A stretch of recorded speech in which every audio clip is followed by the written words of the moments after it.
The heat hit Walter Claiborne like a slap the moment he stepped out of his pickup truck. Red Harvest, Arizona wasn't much to look at in the summer of 1975. The main street stretched maybe 6 blocks, lined with buildings that had seen better decades. Paint peeled off storefront signs, and the few people walking around moved slow, like they were underwater. Walter adjusted his hat and grabbed his duffel bag from the truck bed. At 48, he'd seen enough crime scenes as a forensic photographer to know when a place held secrets. Red Harvest had that feeling hanging over it, like the dust that never seemed to settle. The sheriff's office sat between a barber shop and what used to be a general store. The windows were grimy, and the door handle stuck when he tried to open it. Inside, the air was stale and thick. File boxes were stacked everywhere, some so old the cardboard had turned yellow.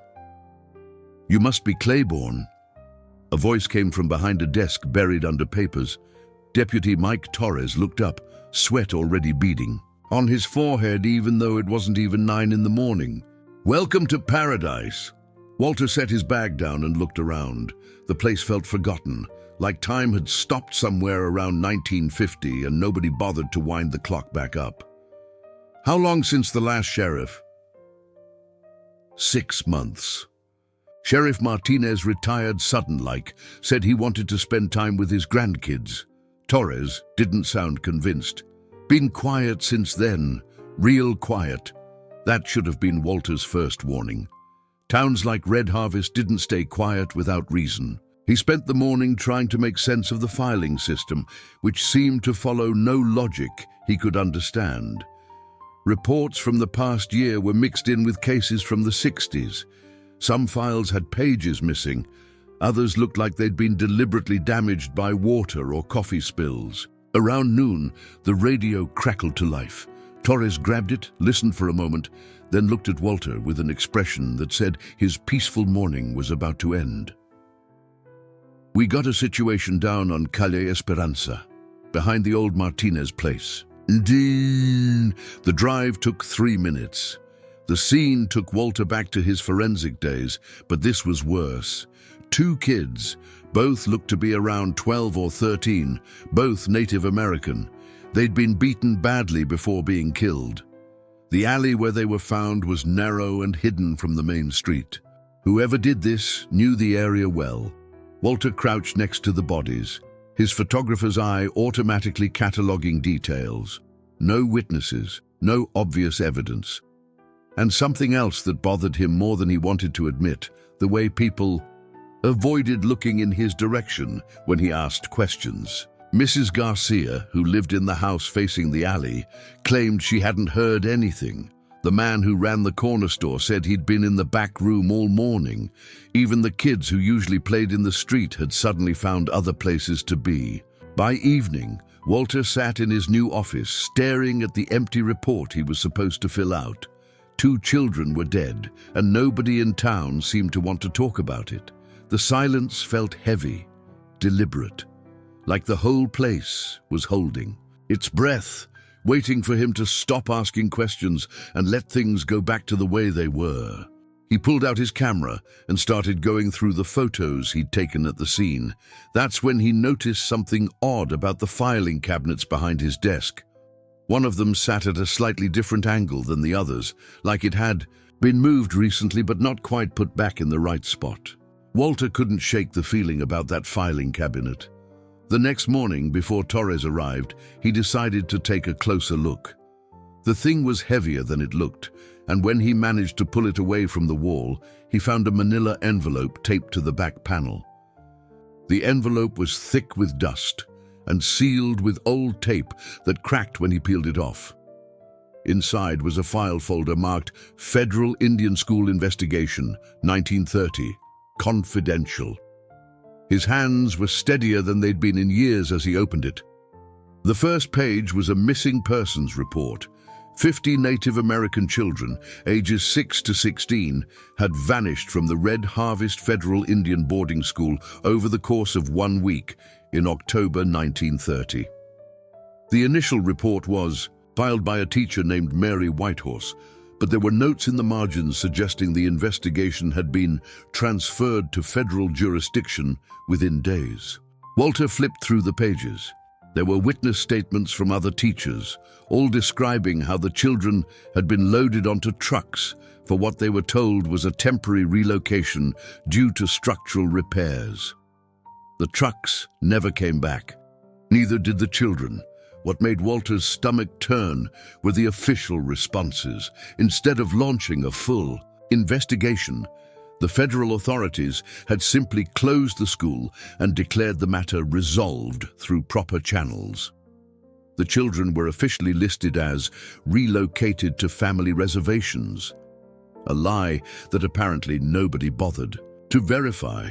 At the bottom of the file was a handwritten note: "Something's not right here. These kids didn't just disappear. Someone needs to keep digging. Sheriff B. Claiborne, 1931. Walter stared at the signature. His grandfather had been sheriff here.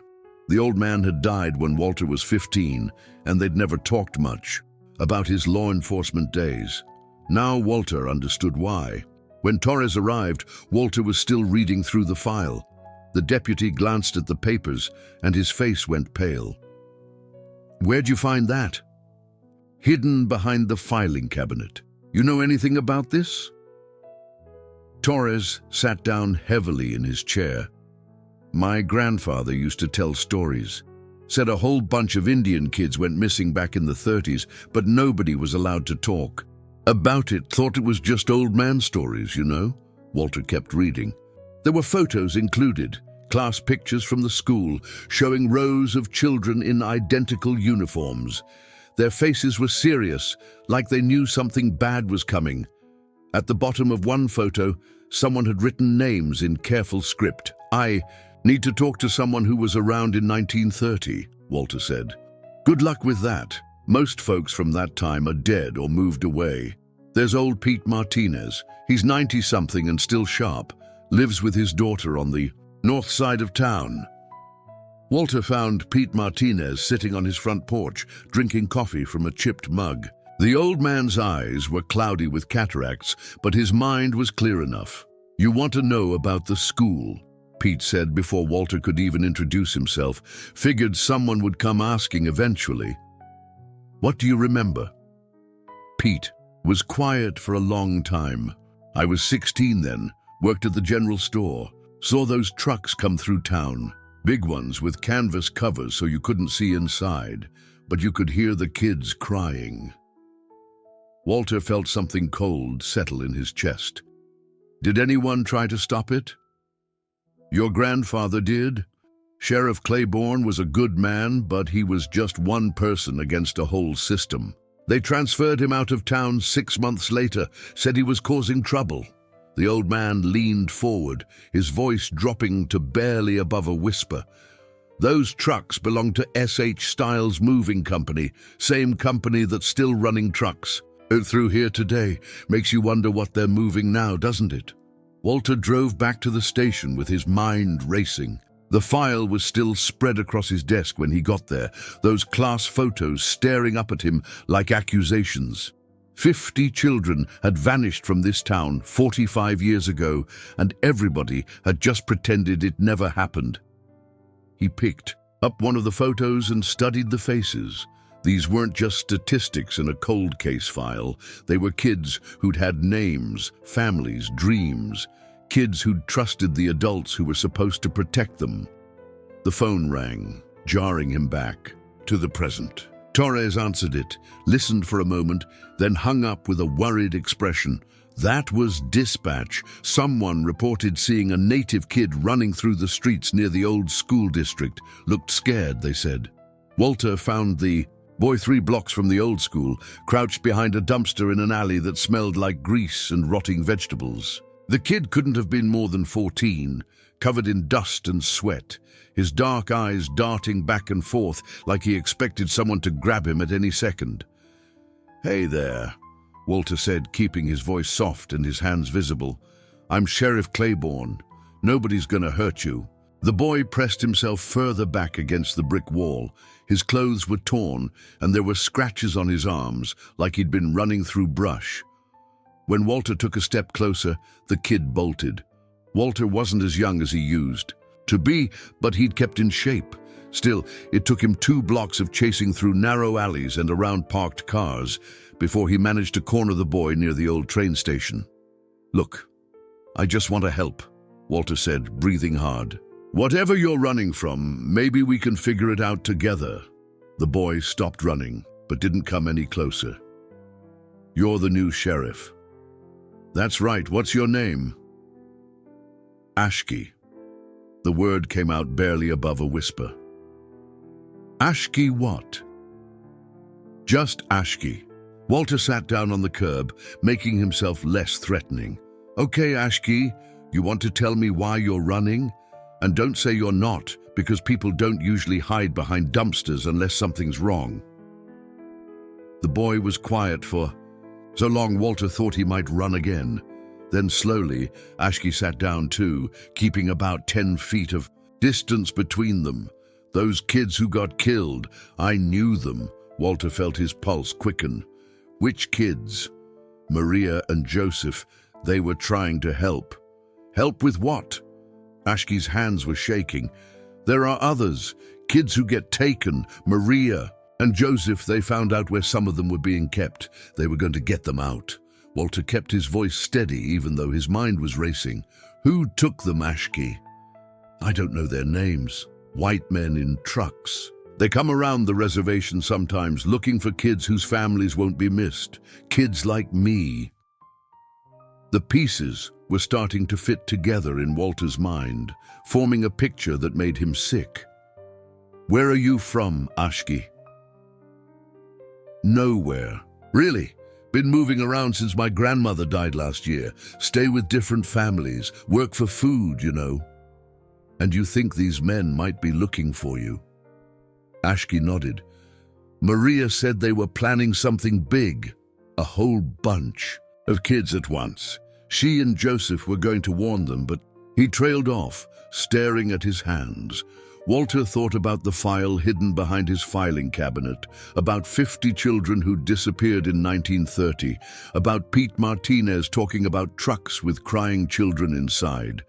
"Ashki, I need you to trust me. Can you do that?" The boy looked up, studying Walter's face, like he was trying to read his intentions. "My grandmother always said you can tell a lot about a person by looking at their eyes.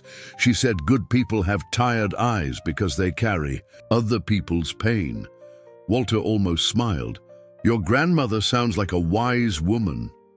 She was. She also said that sometimes the only choice you have is between being safe and being right. "And what do you think she'd want you to choose?" Ashki was quiet again, but this time Walter could see him thinking. "She'd want me to be right, even if it's dangerous." "Then will you let me help you? I know someone who might be able to keep you safe while we figure this out." Rebecca lived in a small house on the quiet side of town, surrounded by rose bushes that she'd inherited from her mother. She and Walter had grown up together, and even though they'd lost touch over the years, she still had the same kind eyes he remembered from childhood. "You want me to hide a runaway in my house?" she said when Walter explained the situation on her front porch. "Just for a day or two, until I can figure out what's going on." Rebecca looked at Ashki, who was standing behind Walter like he was trying to make himself invisible. "You hungry, honey?" The boy nodded. "Well, come on then. I've got leftover pot roast and mashed potatoes. We can talk while you eat." Later, after Ashki had eaten 2 full plates of food and fallen asleep on Rebecca's couch, she and Walter sat at her kitchen table drinking coffee. "You believe his story?" she asked. "I found something today. A file about missing native kids from 1930. 50 of them, Rebecca. They just vanished, and nobody ever followed up." Rebecca's face went pale. 1930? That's when my father started working for S.H. Stiles. Walter set down his coffee cup. "Your father worked for them?" "For almost 20 years. He never talked much about the job, but sometimes he'd have nightmares. Mom always said it was the war, but he never served overseas. Now I'm wondering if it was something else entirely. Walter had planned to go straight home after leaving Rebecca's house, but something made him take a detour past the town hall. The building was supposed to be closed at 9 o'clock, but there were lights on in the mayor's office on the second floor. He parked across the street and was about to leave when he saw a familiar pickup truck pull into the alley behind the building. It belonged to Caleb Stiles, whose family had been running S.H. Stiles Moving Company for 3 generations. Walter had met him briefly at a town meeting the week before, a thin man with nervous hands and eyes that never stayed in one place too long. Curiosity got the better of him. Walter walked around to the back of the building, where a fire escape led up to the second floor. The metal stairs creaked under his weight, but the sound was covered by the rumble of an air conditioning unit. The mayor's office window was cracked open to let in the evening breeze. Walter positioned himself where he could hear, but not be seen. "Can't keep doing this," Mayor Garrison was saying. His voice had the tight sound of a man under pressure. "That new sheriff's been asking questions." "What kind of questions?" Stiles sounded worried. "About old files, about missing kids. My predecessor assured me all that stuff was buried deep." "Maybe we need to bury it deeper." There was a long pause. Walter held his breath, straining to hear. "The next shipment is scheduled for Saturday night," Garrison finally said. "Can you handle it without any complications?" "Same as always. Pick up at 10, delivery by midnight. Nobody asks questions as long as the paperwork looks official." "And after that?" "After that, it's not our problem anymore. Just like it's never been our problem." Walter felt ice forming in his stomach. They were talking about children like they were cargo. "How many this time?" Garrison asked. 12, all from families that won't make trouble. You know the type. Transients, kids whose parents have drinking problems, the ones nobody keeps close track of." "And you're sure about the location?" "Same place we've been using for the past 5 years. Remote, secure, no neighbors for miles. The old mining operation provides perfect cover." Walter heard chairs scraping across the floor. The meeting was ending. He made his way down the fire escape as quietly as possible and was back in his truck. Before the 2 men emerged from the building, he drove home on autopilot, his mind churning. Saturday was 3 days away. 12 children were going to be taken, and he was probably the only person in town who knew about it. But knowing and proving were 2 different things. The next morning, he found Rebecca waiting for him at the sheriff's office. She looked like she hadn't slept. "I went through my father's things last night," she said without preamble. "Found something you need to see." She handed him a small wooden box that smelled like cedar and old paper. Inside were dozens of photographs, all showing trucks loaded with what looked like furniture and household goods. But when Walter looked closer, he could see faces peering out from under canvas covers. "Dad took these in 1931, Rebecca said, her voice barely steady. "I found them hidden in the bottom of his tool chest, wrapped in oilcloth. There's writing on the back of some of them." Walter turned over one of the photos. In faded pencil, someone had written, "Third load, October 15th, 1930. God forgive me." "Your father saw what happened to those children." Rebecca nodded, tears starting to form in her eyes. "I think it haunted him his whole life. He tried to drink it away, but it never worked. Mom always wondered why he stopped going to church after 1930. Now I know." Walter studied the photographs. The trucks were clearly marked with the S.H. Stiles logo. Some of the pictures showed them being loaded in broad daylight, right on Main Street. How did nobody stop this? Same way they're not stopping it now. People look the other way when it's easier than getting involved. Walter told her about the conversation he'd overheard. Rebecca listened without interrupting. her face growing paler with each detail. "Saturday night," she repeated, "when—" he finished. "3 days from now. I can't prove anything yet. All I have is overheard conversation and 45-year-old photographs." "What about Ashki?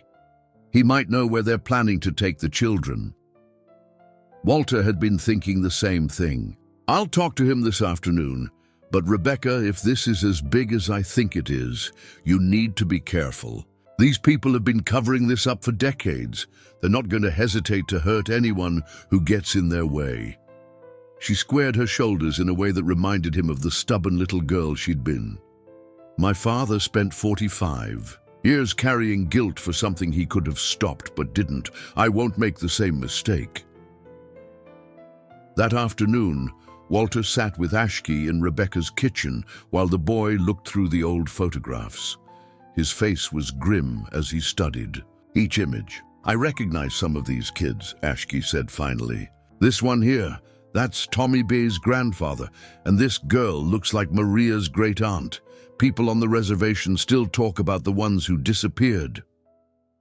Do you know where they might be taking the children on Saturday?" Ashki was quiet for a moment.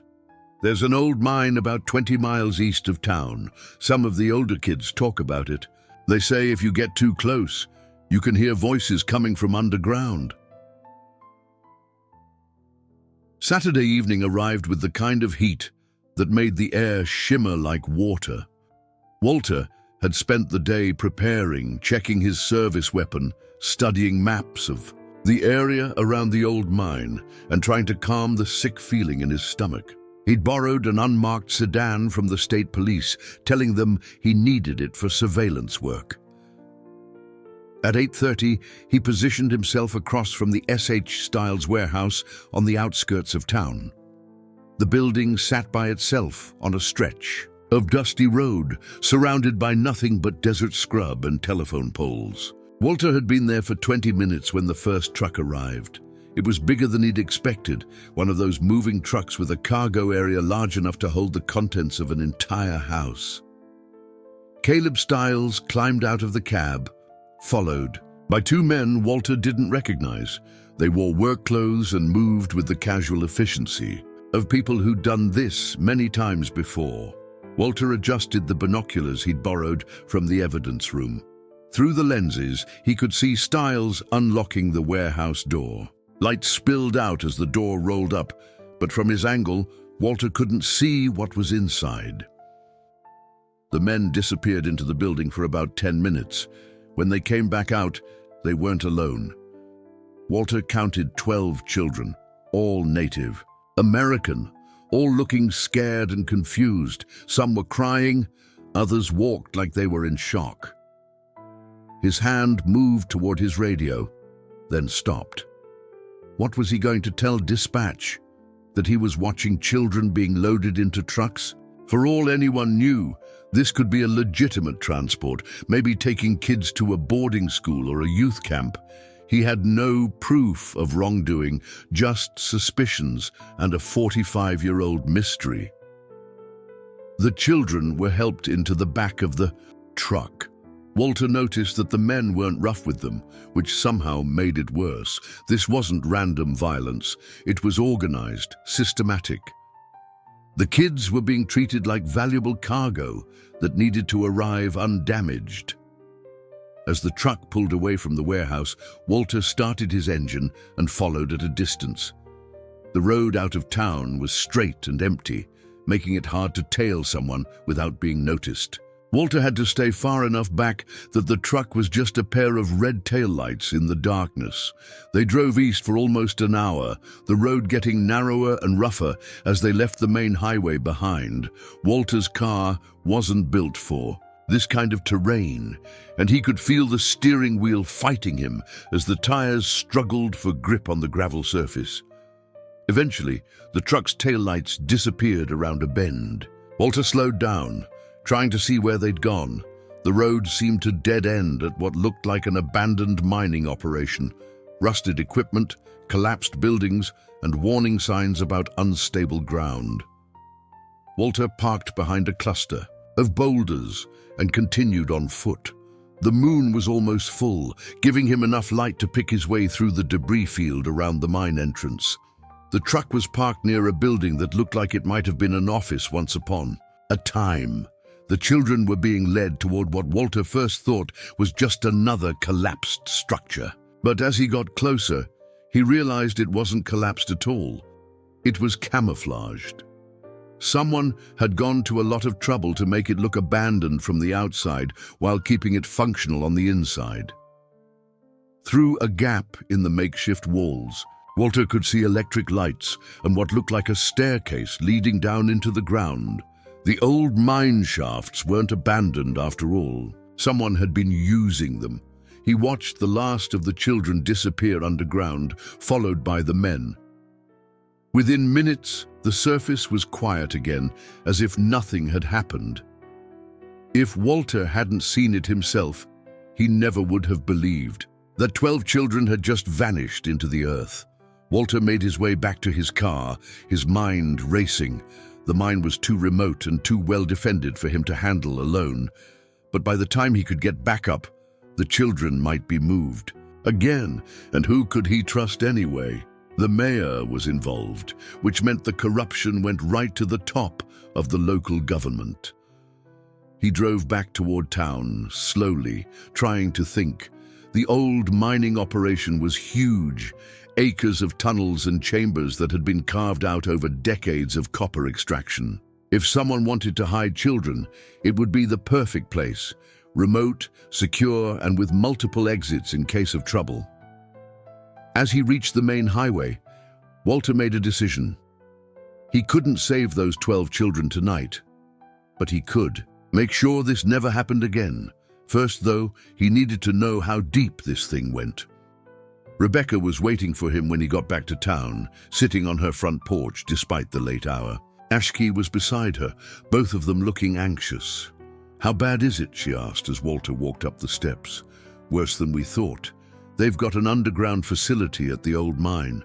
12 kids just disappeared into it like they never existed." Ashki spoke up for the first time. "Did you see if Tommy Bay was with them? He's been missing for 3 days, but nobody's filed a report because his parents are what?" "Dead," Rebecca answered. "Car accident last month. Tommy's been staying with relatives, but they're not the kind of people who pay close attention." Walter felt that cold weight in his stomach again. These people weren't just taking random children, they were targeting kids who wouldn't be missed. Kids like Ashki, who had no permanent family. Kids like Tommy, whose guardians didn't care enough to notice when they disappeared. "There's something else," Walter said. "The whole operation is too smooth, too organized. This isn't some fly-by-night kidnapping ring. They've got infrastructure, resources, inside information. Someone's been planning this for a long time." Rebecca was quiet for a moment, then went into the house and came back with another box from her father's. "Belongings. I found more photographs. These are from the 1940s and 50s. Dad kept working for S.H. Stiles long after the first disappearances." Walter opened the box and felt his blood turn cold. The photographs showed the same kind of operation, decade after decade. Different faces, different trucks, but the same terrible purpose. Walter couldn't sleep. Every time he closed his eyes, he saw those 12 children walking into the darkness of the mine. By 3 in the morning, he gave up trying and drove back out to Rebecca's house. He found Ashki sitting by the kitchen window, staring out at the empty street. "Can't sleep either?" Walter asked. The boy shook his head. "I keep thinking about Tommy and Maria and Joseph. They died trying to help, and now more kids are trapped." "You said something yesterday about hearing voices from underground. What did you mean?" Ashki was quiet for a moment. "Sometimes kids from the reservation go out to the mine on dares, to prove they're brave. Most of them just throw rocks at the old equipment and go home. But some of them say they heard crying coming from under the ground." Walter felt a chill run down his spine. How long have people been hearing these voices? Years, maybe decades, but adults always said it was just the wind through the mine shafts. Rebecca appeared in the doorway, wearing a bathrobe and looking exhausted. I've been thinking about what you said earlier, about needing proof before you can act. What about it? What if we could get inside? See what's really down there? Walter shook his head. Too dangerous. We don't know how many people are guarding the place or what kind of security they have. But we know the tunnels, Ashki said suddenly. The old mine has lots of entrances. Some of them are hidden. If we could find another way in... Walter looked at the boy. How do you know about the tunnels? My grandfather worked in the mines before they closed. He told me stories about the layout, said the whole mountain was like Swiss cheese, holes everywhere. Rebecca went to her kitchen drawer and pulled out a folder. I found these in Dad's things too. They're blueprints of the mine from the 1920s. Walter spread the papers across the kitchen table. The mine was even more extensive than he'd imagined. Dozens of tunnels branched off from the main shafts, creating a maze that stretched for miles underground. Here, Ashki pointed to a spot on the map. Grandpa said there was a ventilation shaft about half a mile from the main entrance. It was supposed to be sealed after the mine closed, but he always wondered if someone could still get in that way. Walter studied the blueprint. The ventilation shaft connected to the main tunnel system about 200 feet underground. If they could find it, they might be able to get inside without being detected. This is insane, he said.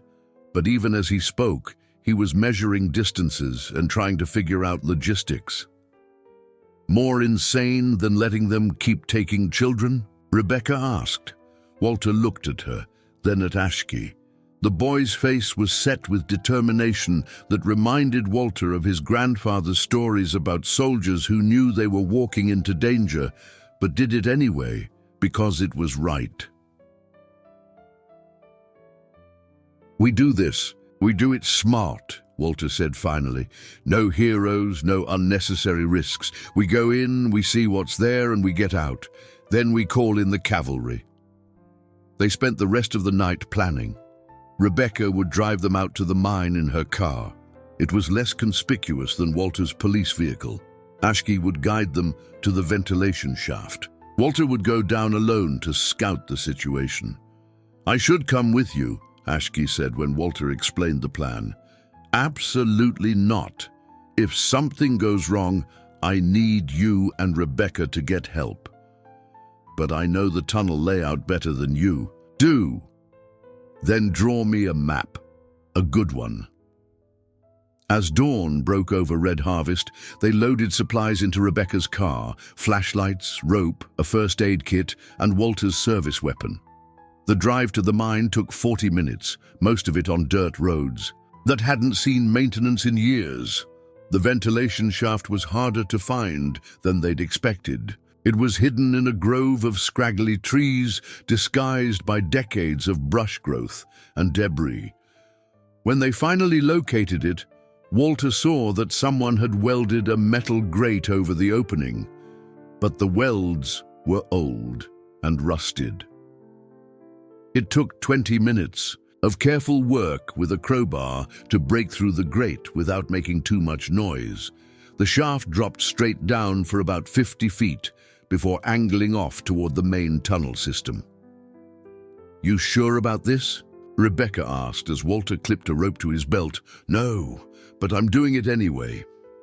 The descent was worse than he'd anticipated. The shaft was narrow and dark, and every small sound echoed like a gunshot. Halfway down, Walter's flashlight beam caught something that made his blood freeze. Scratch marks on the walls, like fingernails scraping against stone. The main tunnel was wider and showed signs of recent use. Electric cables had been strung along the ceiling, and the floor was worn smooth in places by foot traffic. Walter followed the cables deeper into the mine, moving as quietly as possible.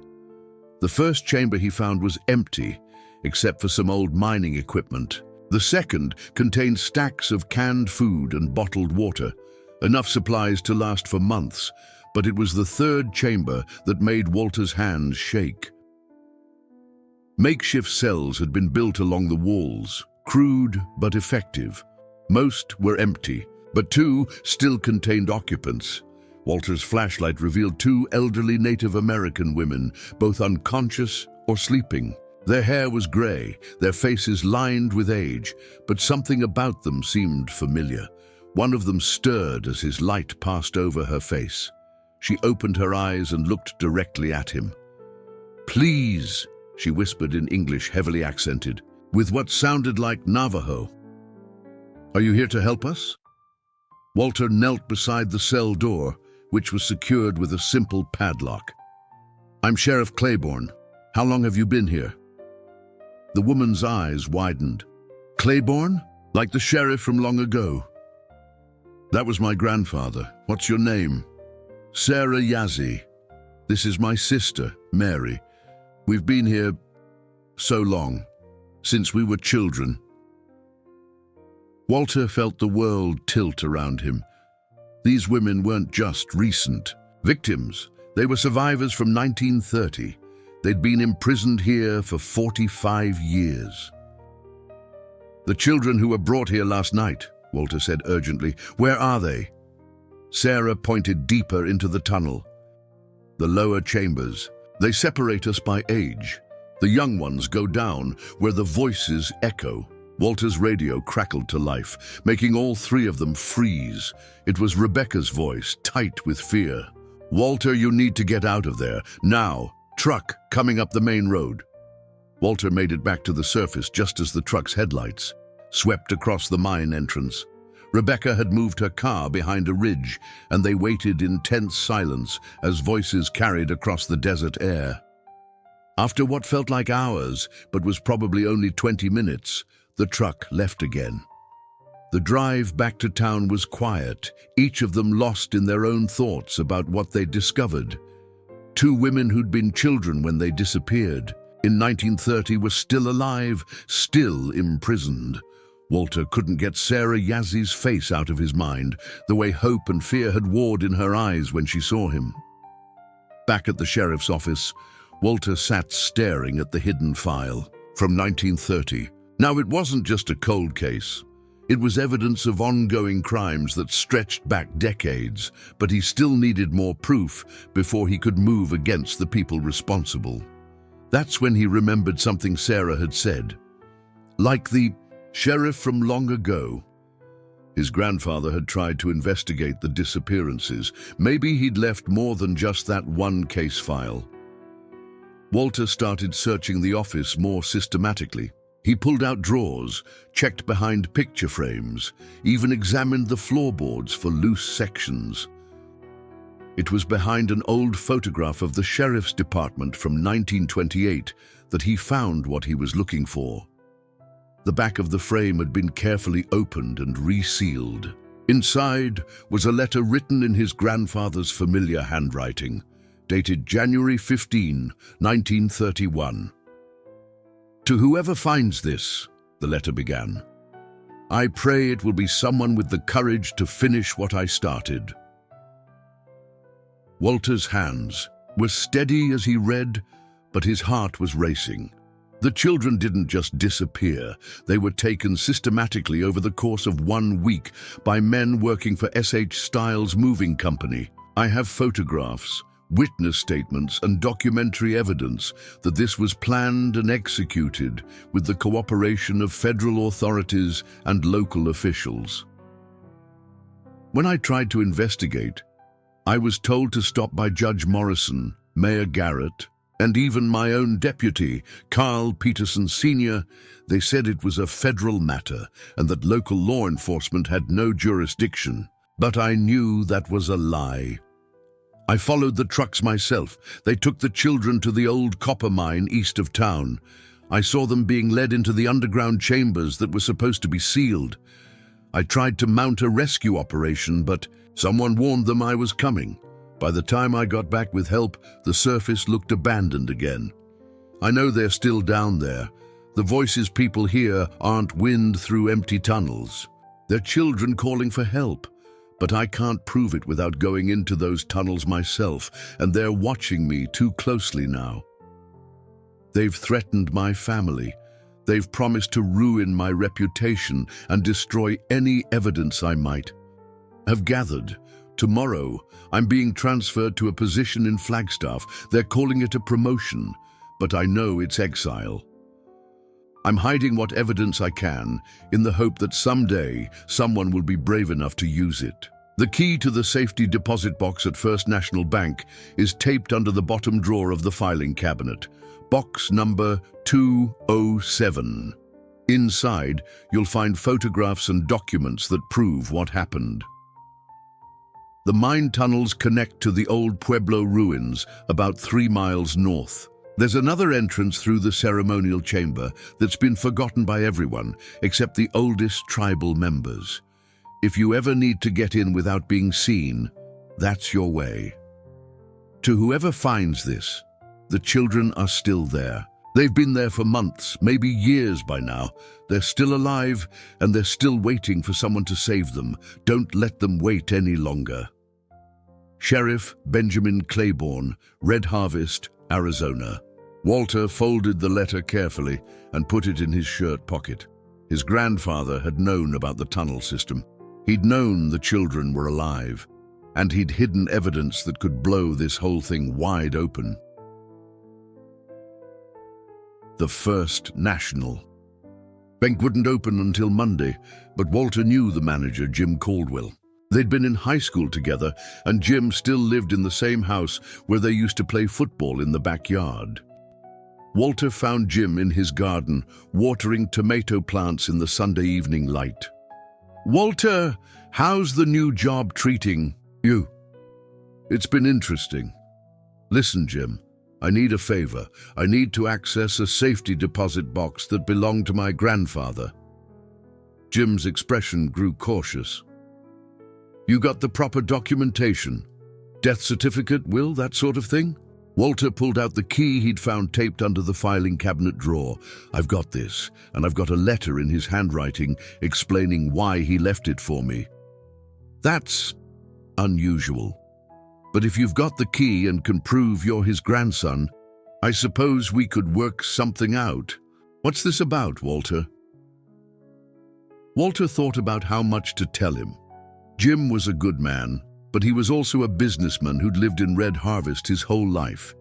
He had relationships to maintain, a reputation to protect. "I'm investigating some old cases. My grandfather left some evidence that might be relevant." Jim studied Walter's face in the fading light. "This wouldn't have anything to do with all the questions you've been asking around town, would it? About missing children and old files?" "Maybe." "Walter, you've been gone from this town for a long time. There are things here that run deep, old agreements, old understandings. Sometimes it's better to let sleeping dogs lie. And sometimes those sleeping dogs are guarding secrets that need to see." Daylight. Jim was quiet for a long moment, the only sound the whisper of water from his hose hitting the dry ground. "Bank opens at 9 tomorrow. Come by around 8:30 before the other employees get there. And Walter, be careful who you trust. With whatever you find, this town has a long memory, and not everyone in it wishes you well." That night, Walter couldn't sleep again. He kept thinking about Sarah and Mary Yazzie, trapped underground for 45 years. He thought about the 12 children who'd been taken the night before, and about all the others who might have disappeared over the decades. Most of all, he thought about his grandfather, trying to do the right thing in a town that didn't want justice, only silence. Benjamin Claiborne had been forced to choose between his family's safety and his duty as a law enforcement officer. In the end, he'd tried to find a middle way, protecting his loved ones while still leaving a path for someone else to follow. Now it was Walter's turn to make the same choice. And unlike his grandfather, Walter didn't have a family to protect. The only thing standing between him and the truth was his own fear. Monday morning arrived with the sound of hammering and the smell of frying onions. The annual festival of San Lorenzo was only 3 days away, and the entire town was buzzing with preparation. Vendors were setting up booths along Main Street, and someone had strung colorful Papel Picado banners between the lampposts. Walter met Jim Caldwell at the bank as planned. The safety deposit box contained exactly what his grandfather's letter had promised: photographs, witness statements, and documents that painted a clear picture of systematic child trafficking dating back to 1930. Among the papers was a map of the tunnel system, more detailed than anything Walter had seen before. His grandfather had explored the underground chambers extensively, documenting dozens of holding areas, storage rooms, and what looked like living quarters. "Jesus," Walter whispered as he studied the photographs. They showed children in underground cells, some taken from a distance, others close enough to see faces. The conditions were primitive but not deadly. These people wanted their captives alive. One document made Walter's blood run cold. It was a contract between the federal government and S.H. Stiles Moving Company, dated October 1930, authorizing the temporary relocation of educational dependents for facility modernization purposes.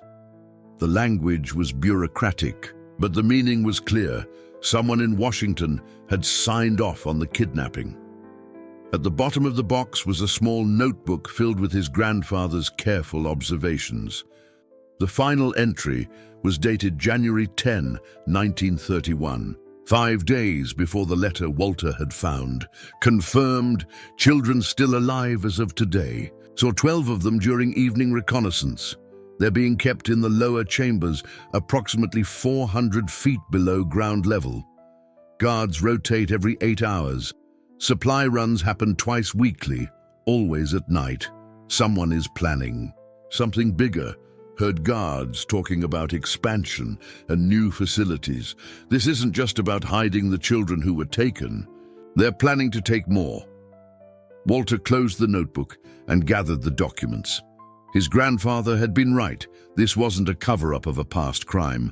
It was an ongoing operation. Back at the sheriff's office, Torres was fielding phone calls about festival security.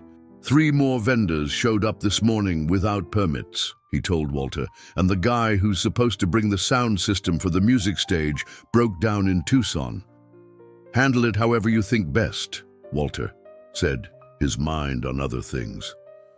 "You okay, Sheriff? You've seemed distracted lately." Walter looked at his deputy. Torres was a good man, honest as far as Walter could tell, but he'd lived in Red Harvest his whole life. His family had been here for generations. How do you tell someone that their hometown has been built on a foundation of missing children? "Just getting used to the job," Walter said. The festival preparations continued throughout the week. By Thursday, Main Street was transformed into something that looked like a small slice of Mexico transplanted to the Arizona desert. Food trucks lined the sidewalks, and a stage had been erected in the town square where local musicians would perform traditional songs. Walter tried to focus on normal police work, checking vendor permits, coordinating with the fire department, making sure there would be enough parking. But every conversation he overheard seemed to have hidden meanings. Every casual interaction felt like it might be a test. Thursday evening, Mayor Garrison stopped by the sheriff's office. "Hope you're planning to enjoy the festival, Sheriff. It's one of our town's finest traditions." "Looking forward to it," Walter lied. Good, good. You know, festivals like this are great for community relations. Help people remember that we're all neighbors here, all looking out for each other's best interests." There was something in the mayor's tone that made Walter look up from his paperwork. Garrison was smiling, but his eyes were cold. Of course, with so many people in town for the celebration, it's easy for things to get overlooked. Police resources stretched thin, attention focused on crowd control rather than other matters. Walter felt ice forming in his stomach. Is there something specific you're concerned about? Oh, nothing specific. Just saying that big events like this tend to dominate everyone's attention. Smart folks use quiet times for important business, if you know what I mean. After Garrison left, Walter sat in his office thinking. The festival wasn't just a coincidence. It was cover. While the entire town was distracted by music and food and celebration, another transport would happen. More children would disappear into the underground chambers. Walter called Rebecca from his office phone. "We need to talk. Tonight." They met at her house after dark. Ashki was there too, looking older than his 14 years.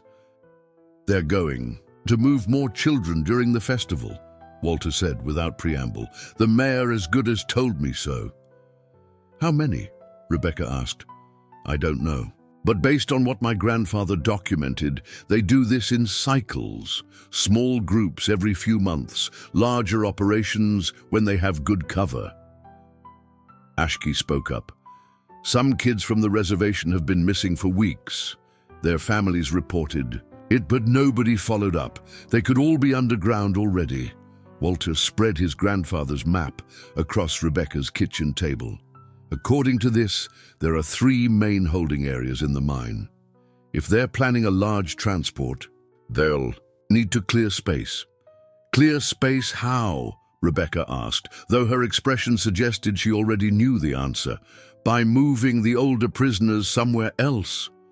Or—" Walter couldn't finish the sentence. "We have to do something," Ashki said. "We can't just watch more kids disappear." Walter studied the map again. His grandfather had marked guard positions, patrol routes, and what looked like the safest entry points. There was even a timetable showing when the chambers were most likely to be unguarded.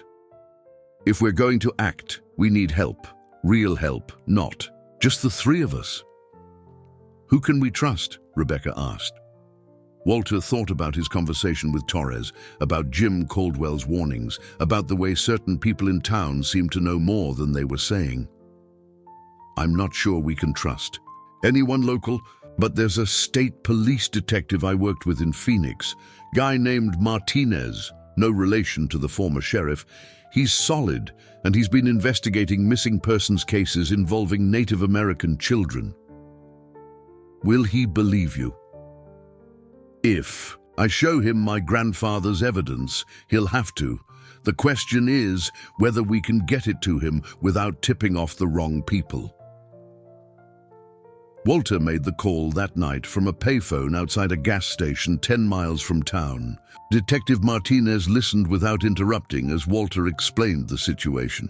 "You're talking about a trafficking operation that's been running for 45 years, Martinez said when Walter finished. "That's a hell of an accusation.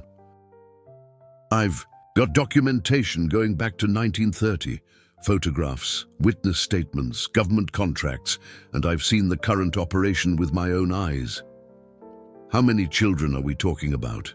"At least 50 in the original incident, probably hundreds more over the decades. Some of the original victims are still alive, still imprisoned." There was a long silence on the other end of the line. "I can have a team there by Saturday morning," Martinez finally said. "But I need you to stay away from that mine until we arrive. If this is as big as you're saying, we'll need federal involvement." "Saturday might be too late. They're planning something for tomorrow night during the festival." "Then document everything you can, but don't try to handle it yourself. These people have been covering this up for decades. They won't hesitate to eliminate anyone who threatens them." Friday arrived with the sound of mariachi music and the smell of barbacoa. The festival was in full swing by noon, and the streets were packed with families enjoying the celebration. Walter walked through the crowds, trying to look like he was just doing normal security work while actually watching for signs of the operation he knew was coming. As evening approached, he positioned himself where he could see both the S.H. Stiles warehouse and the road leading out of town. Rebecca and Ashki were stationed at other vantage points, each with a radio to stay in contact. At 9:30, Just as the fireworks display was beginning, Walter saw the trucks. The fireworks exploded overhead in brilliant bursts of red and gold, while Walter watched 3 trucks leave the warehouse in convoy formation. His radio crackled with Rebecca's voice, reporting their movement. But by the time the vehicles reached the edge of town, Walter had made a decision that would have horrified Detective Martinez. He couldn't wait until Saturday morning. Not when he knew children were being taken to the underground chambers right now, while the entire town was distracted by celebration. Walter radioed Rebecca and Ashki to meet him at the predetermined location, a grove of cottonwood trees about halfway between town and the mine. "You're not seriously thinking of going in there tonight," Rebecca said when he explained his plan. "I've got my grandfather's maps. I know the guard rotations, and they won't be expecting anyone during the festival. It's the best chance we'll have." "It's suicide," she replied flatly. "Even if you get in, how are you planning to get dozens of children out through those tunnels?" Walter had been wrestling with the same question. The logistics were nightmare. Multiple trips through dangerous terrain, in the dark, with traumatized victims who might not trust him. "I'm not trying to rescue everyone tonight. I just need to document what's down there, get enough evidence that Martinez can't ignore this when he arrives." Ashki stepped forward. "I'm going with you." "Absolutely not.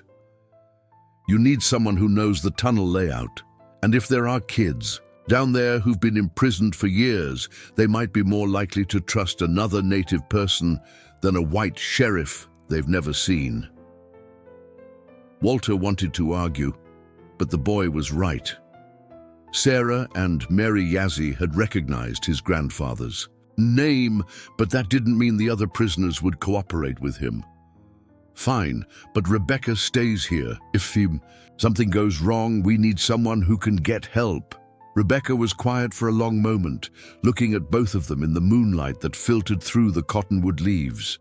"There's something I need to tell you first, something I should have said days ago."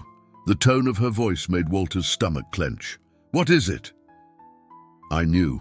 Not everything, but enough. I've known for years that something was wrong with this town." Walter felt like the ground was shifting under his feet. "What do you mean, you knew?" "After my father died, I found more than just photographs in his things. I found letters. Letters from children who'd been taken. Letters they'd somehow managed to get out of the mine. Most of them were addressed to their families, but some were just cries for help addressed to anyone who might find them." "And you never reported this?" Rebecca's face was pale in the moonlight. "I tried once. When I was 25, I took the letters to the sheriff, Martinez's predecessor. He listened politely, then told me they were probably just creative writing exercises from the old school. Said I was letting my imagination run away with me." "So you just gave up?" "No, I didn't give up." Her voice had an edge now. "I started watching. I started keeping track of which children went missing and when. I documented every suspicious truck movement, every unexplained absence. I've been gathering evidence for 20 years, Walter." She pulled a thick manila envelope from her jacket. "I've got records on over 100 missing children. Names, dates, family contacts. Some of the families moved away after their children disappeared. Others were told their kids had run away or been sent to boarding schools in other states." Walter took the envelope, his hands shaking slightly. "Why didn't you tell me this before?" "Because I wasn't sure I could trust you. You're new here and you're a Claiborne. For all I knew, you might be part of the same system that silenced your grandfather." Ashki spoke up. "What convinced you he was different?" When he found that hidden file, his first instinct was to investigate further instead of burying it deeper. And when he saw children being taken to the mine, he didn't walk away. She looked directly at Walter. A corrupt sheriff would have found a way to rationalize it, to convince himself it wasn't his problem. You didn't do that. Walter opened the envelope and scanned the documents inside. Rebecca's records were meticulous. Dates, times, vehicle descriptions, names of officials who'd been present during suspicious activities.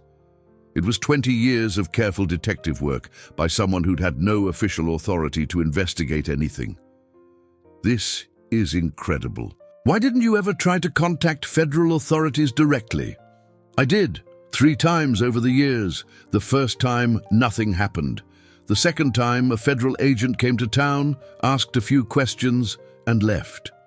Within a week, 2 of my sources, families who'd been willing to talk about their missing children, suddenly stopped returning my calls. The third time I tried to make contact, my phone started making strange clicking sounds, and I was pretty sure my mail was being intercepted. They were watching you. They were watching everyone who asked too many questions.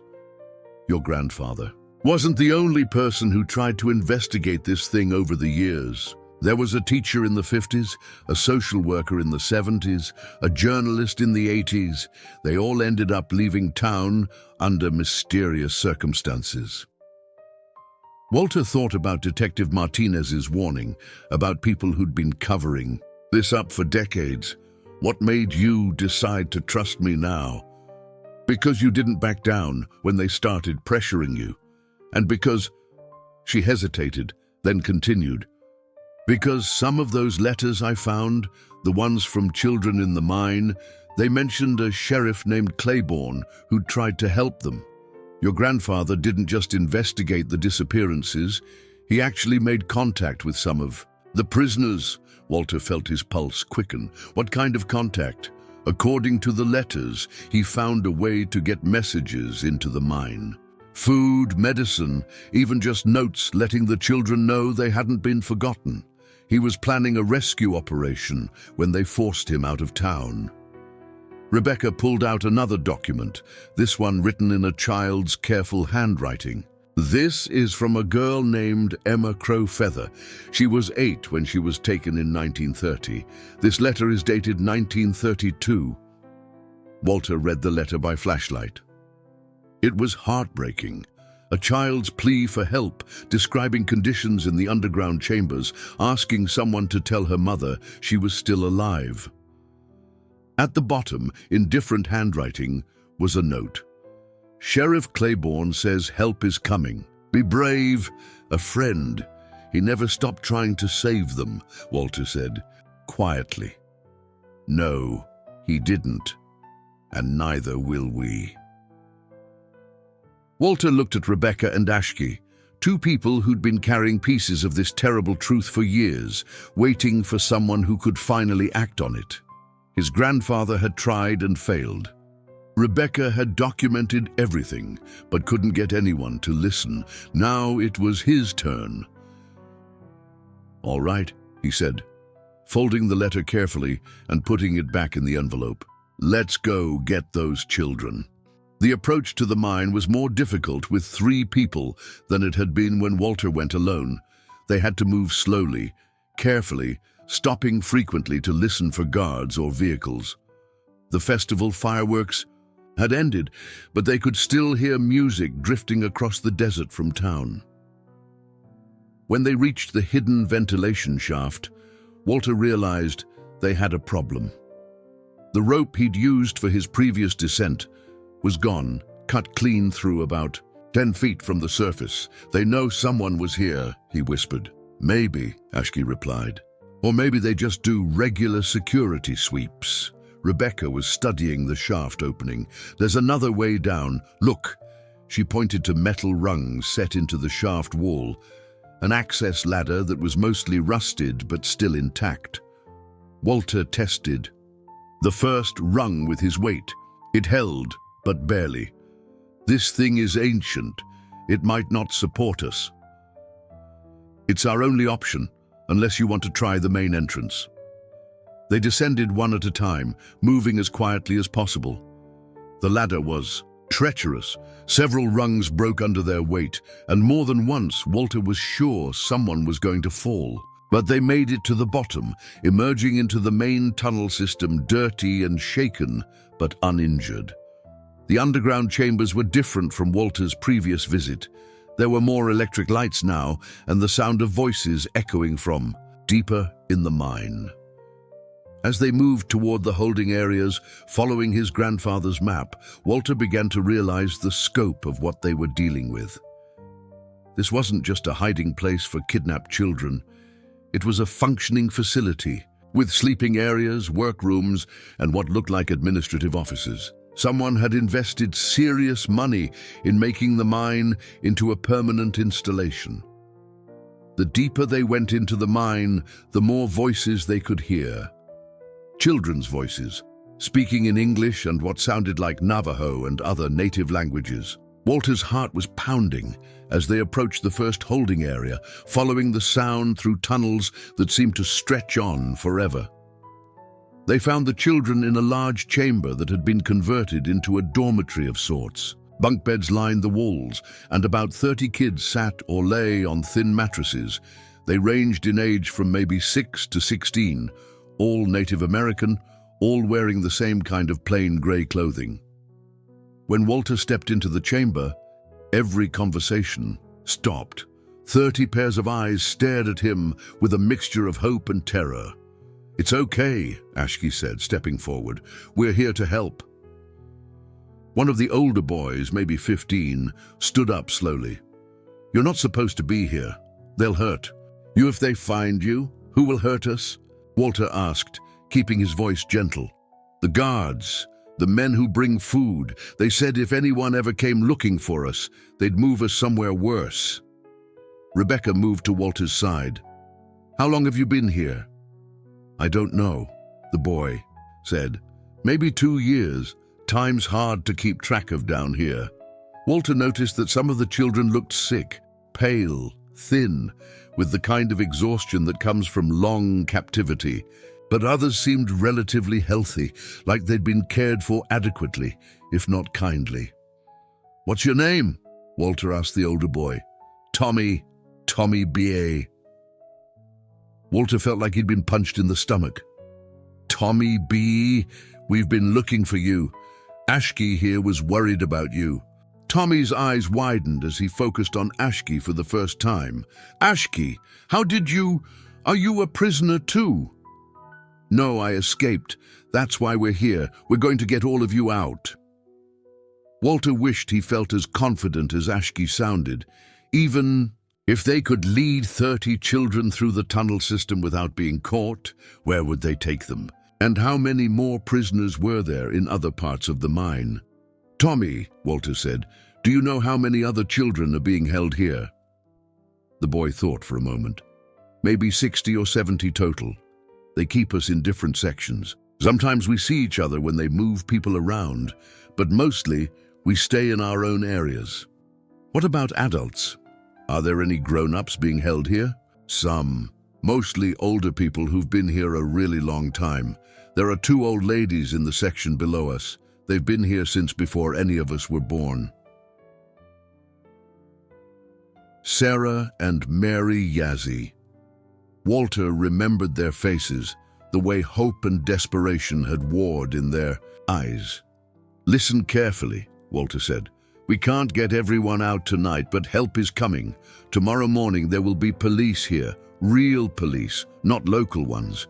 But right now, I need to document what's happening here so we can prove what's been done to you." Walter started taking photographs with a camera he'd brought, trying to capture the conditions, the faces of the children, the layout of the chambers. Each picture felt like evidence that could finally bring justice. That's when they heard footsteps in the tunnel outside. "Hide!" Tommy whispered urgently. "Quick! Over here!" The children scattered to their bunks, pretending to sleep. Walter, Rebecca, and Ashki pressed themselves against the wall behind a support beam, just as 2 men entered the chamber. One of them, Walter didn't recognize. A large man with gray hair and military bearing. The other made Walter's blood run. Cold. It was Carl Peterson, the veteran deputy who'd been openly hostile to Walter's investigation. "Everything quiet down here?" Peterson asked. "Quiet as a graveyard," the other man replied, though we might need to think about expanding again. Soon, the new shipment tonight puts us at capacity. Peterson walked between the bunks, checking on the children with the casual air of someone doing routine rounds. Any problems with the Bay Kid? None. He's accepted the situation. Most of them do after a few months. Walter watched Peterson stop beside Tommy's bunk. The boy was pretending to sleep, but Walter could see the tension in his shoulders. This one's father caused us some trouble back in the day, Peterson said. Kept asking questions about where his boy had gone. Had to arrange a little accident to shut him up. Walter felt Rebecca stiffen beside him. Peterson was talking about murdering Tommy's father. That's why we're more careful about selection now, the gray-haired man said. Pick kids whose families won't make waves. Orphans, kids from broken homes, the ones nobody keeps close track of. Speaking of which, Peterson said, what's the word on the Claiborne situation? Getting complicated. He's been asking too many questions, found some old files he shouldn't have. Garrison wants him transferred out like we did with his grandfather, but the state police are involved now. Walter's pulse quickened. They knew about Detective Martinez. Might be time for a more permanent solution, Peterson said. Can't have him stumbling onto this operation. Too much money involved. Too many important people counting on us to keep things quiet. What about the girl, the archivist who's been helping him? Rebecca Martinez. She's been a problem for years, always poking around in old records, asking questions. We've been keeping an eye on her, but she's gotten bolder lately. Walter glanced at Rebecca, saw the fear in her eyes.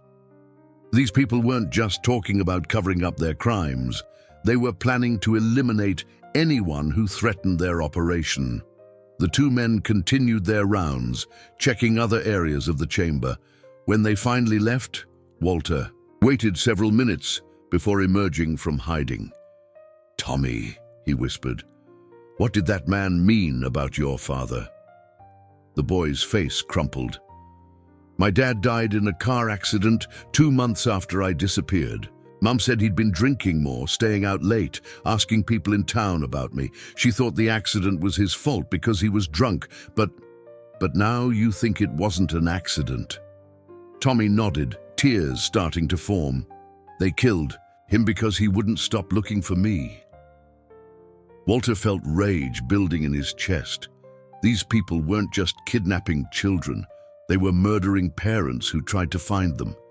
How many families had been destroyed by this operation over the years? There's something else, Tommy said quietly. One of the guards, the one who was just here, I think he's my uncle. What do you mean? My dad had a brother. They didn't get along, but I remember him from family gatherings.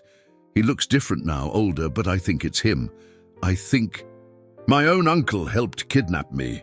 Walter closed his eyes, trying to process the implications. The operation wasn't just protected by corrupt officials.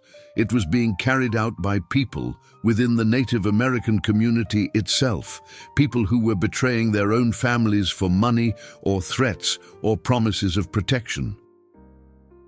Rebecca touched Walter's arm. We need to go. They'll be back. Walter took a few more photographs, trying to capture as much evidence as possible. Before they left, he knelt beside Tommy's bunk. I promise you, he said quietly, this ends tomorrow. Help is coming, and we're going to get all of you out of here. What if they move us before then? They do that sometimes when they think someone might be getting close. Then we'll find you wherever they take you. This has gone on for 45 years, Tommy. It's not going on for 46. As they made their way back through the tunnels, Walter's mind was racing. Peterson's involvement explained a lot. Why certain evidence had gone missing, why investigations had been stalled, why his grandfather had been forced out of town. The corruption went right into the heart of local law enforcement. But it also meant that Walter couldn't trust anyone in the sheriff's department. When Detective Martinez arrived in the morning, Walter would be on his own until then. They reached the ventilation shaft without encountering any more guards, but the climb back to the surface was even more treacherous than the descent had been. 2 more rungs broke under their weight, and Rebecca nearly fell when her handhold gave way. By the time they emerged into the desert air, the festival music had stopped, and the town was quiet. The contrast was jarring. Above ground, Red Harvest looked like any peaceful small town settling down for the night. Below ground, dozens of children were imprisoned in conditions that belonged in a nightmare. "What now?" Rebecca asked as they walked back toward town. "Now we wait for Martinez and hope Peterson doesn't figure out what we've seen." But even as Walter said it, he knew that hope might not be enough. Peterson and his allies had been protecting this operation for decades. They weren't going to give up without a fight. Walter barely slept that night. Every sound outside his window made him reach for his service weapon. Every car that drove past made him wonder if Peterson and his allies were coming for him. By 5 in the morning, he gave up trying to rest and drove to the edge of town to wait for Detective Martinez. The state police convoy arrived at dawn, 3 vehicles carrying Martinez and 8 other officers, plus 2 federal agents who'd been brought in overnight. Walter met them at a truck stop 10 miles outside Red Harvest, where he spread his grandfather's evidence across a table in the empty restaurant. "This is bigger than anything I expected," Martinez said after reviewing the documents and photographs. "We're talking about multiple federal crimes, ongoing kidnapping, possible murder. We need to move carefully." "Carefully might get those children killed," Walter replied. "They know I've been investigating. It's only a matter of time before they decide to eliminate the evidence." Agent Sarah Coleman, a woman in her 40s with the no-nonsense demeanor of someone who'd seen too much, studied the mine blueprints. "How many prisoners are we talking about?" "At least 70 children, ranging in age from 6 to 16, plus some adults who've been held for decades. The whole operation is being protected by local law enforcement. My own deputy is involved." Martinez looked up from the photographs. "Peterson? I know him. Worked with him on a drug case a few years back. Seems solid. He's been part of this since at least the 1970s, maybe longer. His father was involved in the original cover-up in 1930. Agent Coleman was making notes on a legal pad. "We'll need to coordinate with tribal authorities, child protective services, medical personnel. This is going to be a major operation." "What about the immediate threat?" Walter asked. "These people have been killing anyone who gets too close to the truth. They're not going to just surrender when you show up with warrants." "We'll approach it like a hostage situation," Martinez said. "Surround the facility, cut off escape routes, then negotiate for the release of the prisoners." Walter thought about the underground layout, the multiple tunnel entrances, the decades of preparation that had gone into making the mine a fortress. It won't be that simple. They've got multiple escape routes, and the whole underground complex is designed to be defendable. If they feel cornered, they might hurt the children.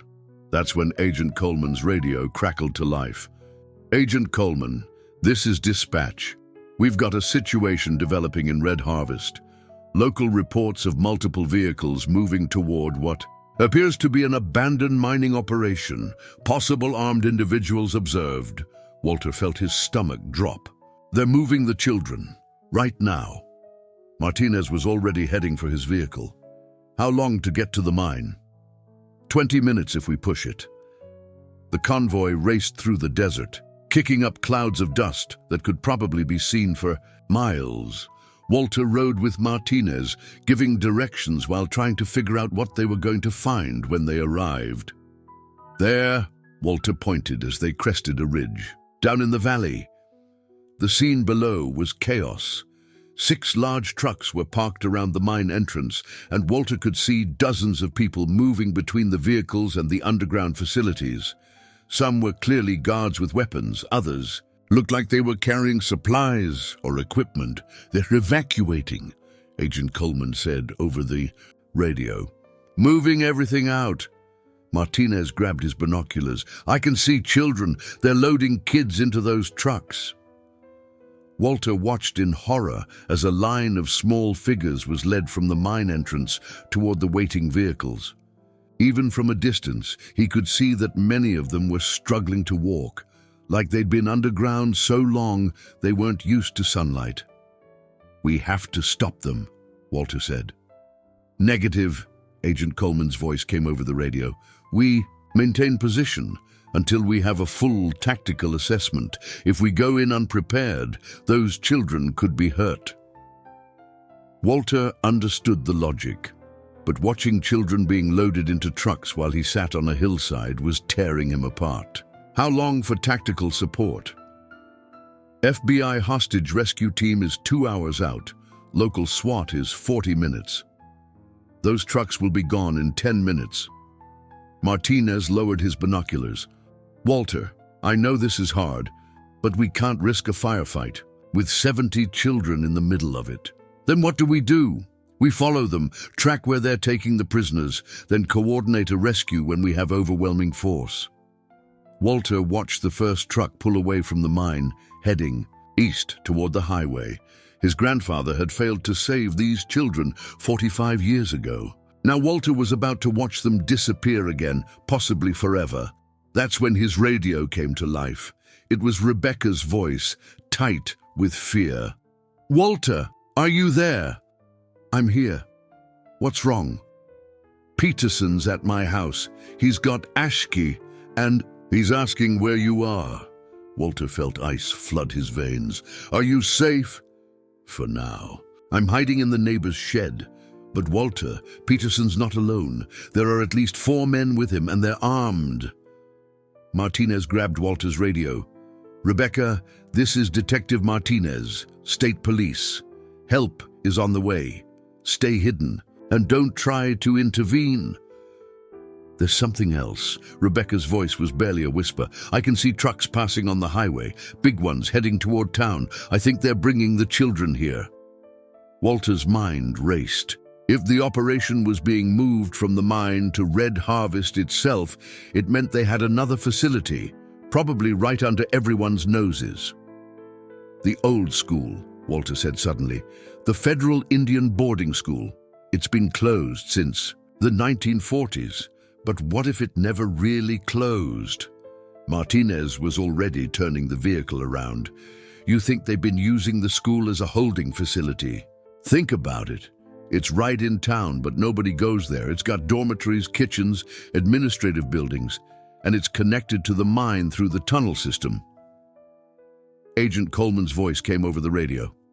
"All units, we're redirecting to the town of Red Harvest, possible secondary facility at the abandoned school complex."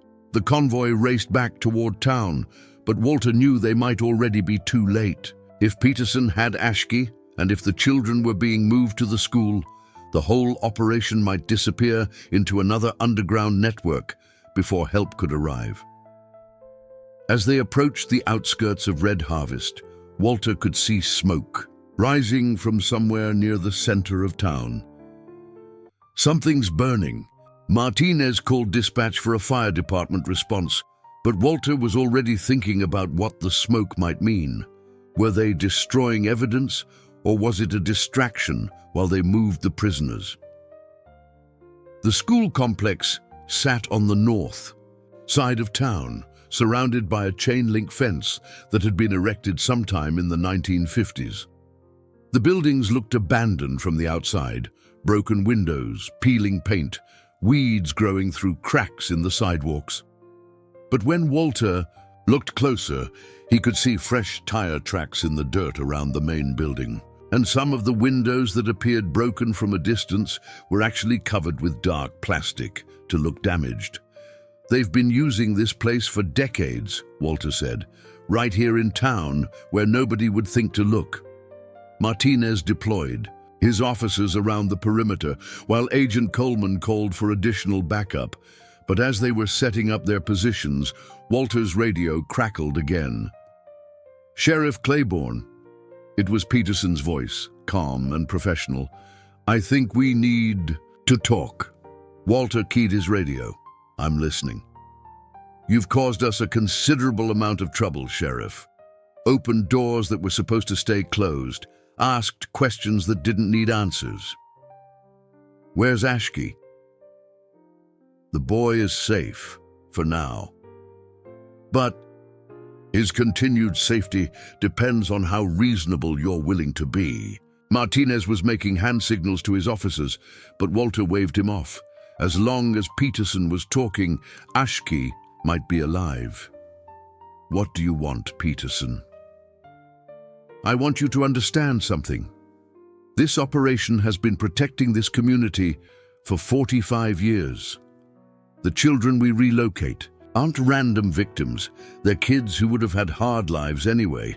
Orphans, kids from broken homes, the ones nobody really misses. We give them purpose, structure, a chance to contribute to something bigger than themselves." Walter felt rage building in his chest. "You're talking about slavery. I'm talking about survival. Do you have any idea how much money this operation generates? How many jobs it supports? How many families in this town depend on the income?" "So that makes it right?" Peterson's voice took on a harder edge. "Right and wrong are luxuries, Sheriff. This is about reality, about keeping a community alive in a place where most towns are dying. Your grandfather understood that eventually. My grandfather tried to stop you. Your grandfather learned to look the other way, just like you're going to learn, or the boy dies, and so do you." Walter stared at the radio in his hand, Peterson's ultimatum echoing in his mind. Around him, Martinez and the other officers were positioning themselves for what looked like it might become a siege. But Walter knew that traditional law enforcement tactics weren't going to work here. Peterson and his allies had spent decades preparing for this moment. "I want to see the boy," Walter said into the radio. "Not possible, Sheriff. But I'll tell you what is possible. You call off your state police friends, tell them this was all a misunderstanding, and we can work something out. The operation moves somewhere else. You get a nice promotion to a better department, and everyone goes home happy." Walter looked at Martinez, who was shaking his head emphatically. "Peterson, you know I can't do that." "Then you're making a choice, Sheriff. The same choice your grandfather made. The question is whether you're smart enough to make the right one." The radio went silent. Walter holstered it and turned to Martinez. "How long before we have enough people to storm the building?" 20 minutes, maybe 30. "But Walter, if they've got that boy in there..." "I know." Walter studied the school building, thinking about his grandfather's maps, about the tunnel system that connected everything underground. There might be another way. He explained his idea to Martinez and Agent Coleman. It was risky, probably. Insane, but it might be their only chance to get Ashki out alive and prevent the children from disappearing again. "You're talking about going into those tunnels alone," Coleman said. "That's not standard procedure." Nothing about this situation is standard. Martinez was studying the building layout. Even if you can get inside undetected, how do you plan to get 70 children out through underground tunnels? "I don't. I just need to create enough confusion for you to get in through the front." Walter gathered his equipment, flashlight, radio, service weapon, and the tunnel maps his grandfather had drawn 45 years ago. The entrance he planned to use was 3 blocks away, in the basement of an abandoned house that had been condemned in the 1960s. Rebecca met him there, having escaped from her hiding place when Peterson moved to the school. "You don't have to do this alone," she said. "Yes, I do. If something goes wrong, Martinez needs someone who can tell the whole story. What if something goes wrong with you?" Walter looked at her. This woman who'd spent 20 years documenting injustice while waiting for someone with the authority to act. Then you make sure the story gets told anyway. No matter what happens to me, those children don't disappear. Again. The tunnel entrance was exactly where his grandfather's map indicated, hidden behind a false wall in what used to be a root cellar. Walter squeezed through the opening and found himself in a narrow passage that seemed to stretch away into darkness. The tunnels were older than the ones at the mine, probably hand-dug during the original construction of the town. They were cramped, poorly ventilated, and filled with the kind of absolute darkness that made Walter's flashlight seem pitifully inadequate. He followed his grandfather's map, counting his steps, looking for the landmarks that had been carefully noted. A section where the tunnel branched in 3 directions, a chamber where old mining equipment had been stored, a place where the passage opened into what might have been a natural cave. The sound of voices guided him for the last 100 yards, children's voices, echoing through the underground space in a way that made it impossible to tell how many there were or exactly where they were coming from. Walter found them in what must have been the school's original basement, expanded over the decades into a complex of interconnected rooms. The children were huddled in groups, some sleeping, others talking quietly. A few guards moved between them, but not as many as Walter had expected. Most of the children from the mine were there, including Tommy B, but Walter also saw faces he didn't recognize, kids who might have been held here for months or years, never taken to the mine at all.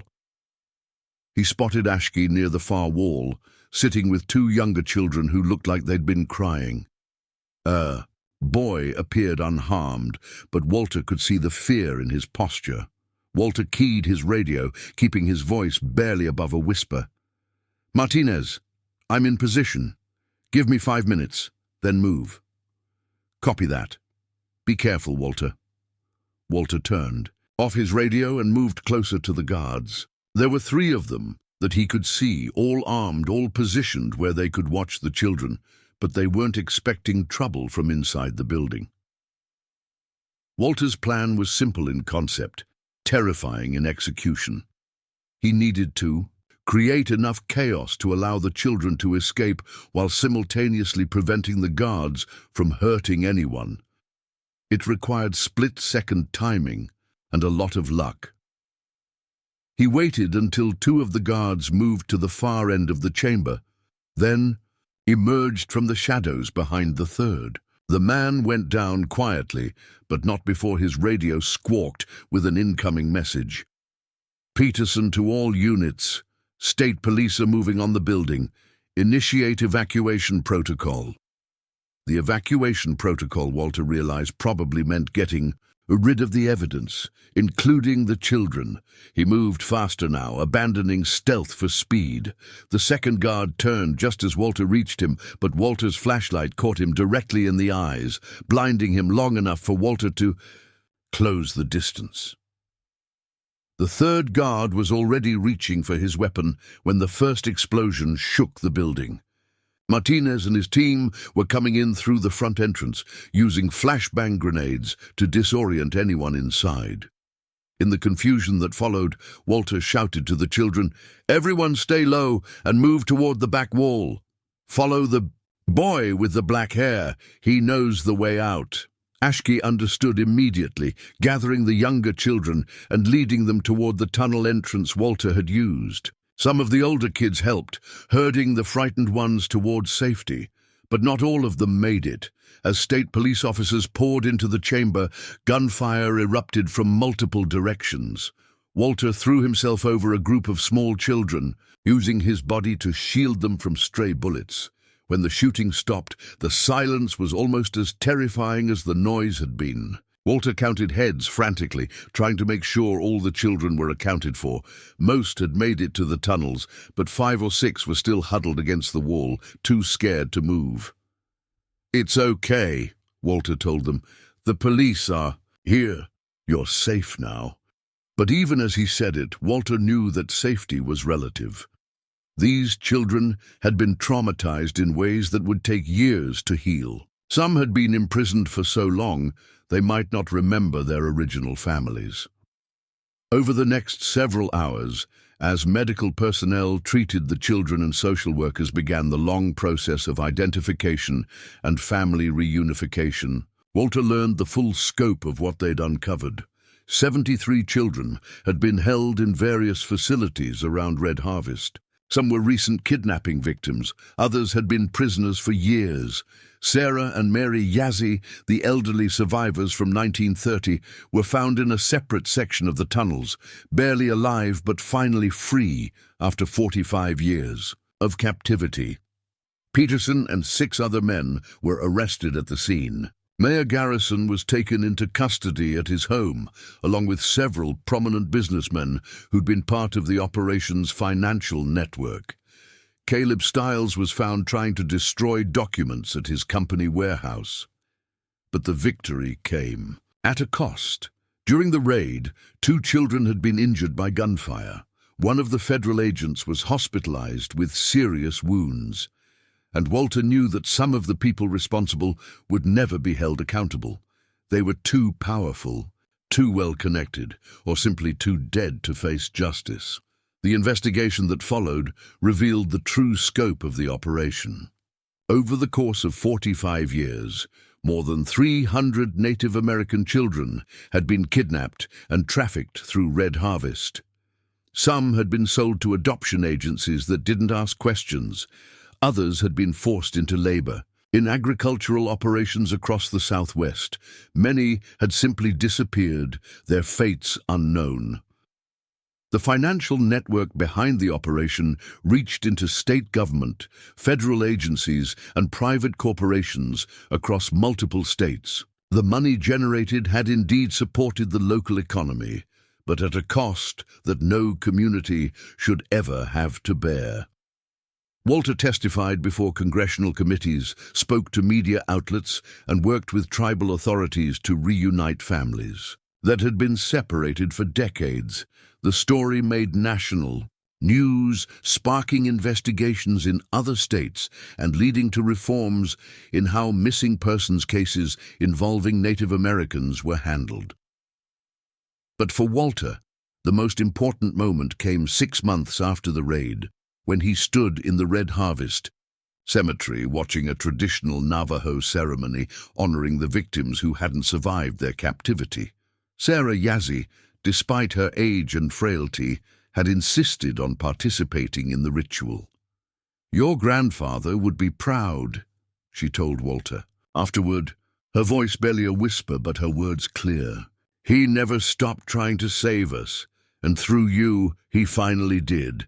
Tommy Bay had been reunited with his mother, though the adjustment was difficult for both of them.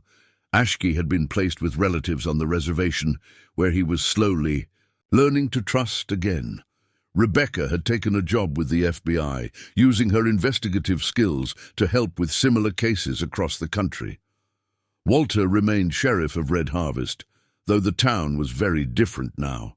Half the population had moved away, unable to live with the knowledge of what had happened. New people moved in, activists, social workers, teachers who specialized in trauma recovery. The character of the place was changing, slowly but definitively. The old federal Indian boarding school was demolished, and in its place, the tribal council built a memorial garden. The mine was sealed permanently after extensive searches to ensure no evidence remained hidden underground. Walter often walked through the memorial garden in the evenings, reading the names of children who'd been taken, remembering the faces of those he'd helped rescue. The weight of what he'd seen would never entirely leave him, but neither would the knowledge that he'd done what his grandfather couldn't. He'd broken the cycle of silence and brought the darkness into the light. Justice, Walter had learned, wasn't just about punishment. It was about remembering, about bearing witness, about making sure that the stories of the victims were never forgotten again. In Red Harvest, Arizona, on a piece of desert that had hidden terrible secrets for nearly half a century, that work of remembrance would continue for generations to come.